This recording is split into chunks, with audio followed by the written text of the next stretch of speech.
Salam dəyərli şagirdlər, dəyərli abituriyentlər. DİM sınaq 2-ci test toplusundan inteqrala aid, yəni ibtidai funksiyaya aid belə bir suala baxaq.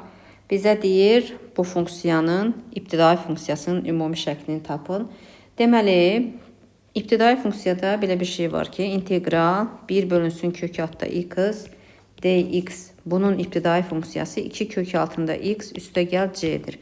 Və burada əgər x-in əmsalı, bax tutaq ki, 1 bölünsün kök altında kx dx olarsa bərabərdir. Bu k-nın əmsalının tərs qiyməti, daha doğrusu x-in əmsalının tərs qiyməti həmişə qarşıya çıxır. Yəni 1 bölünsün k, yenə kök altında 2 kök altında kx üstəgəl c olacaq. İndi bir dənə diqqət edin bu verilən funksiyada bizdə. Burada k-nın əmsalı nədir? Daha doğrusu x-in əmsalı nədir? 3. Deməli 3 çıxacaq qarşıya. Onda f(x) bərabərdir. Bunun baxın ibtidai funksiyasını yazıram.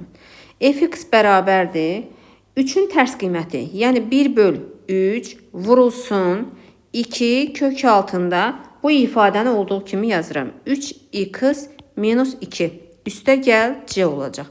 Bunu da belə yaza bilərik ki, 3-də 2 kök altında 3x minus 2 üstəgəl c. Deməli, verilən funksiyanın ibtidai funksiyası bu şəkildə olacaq.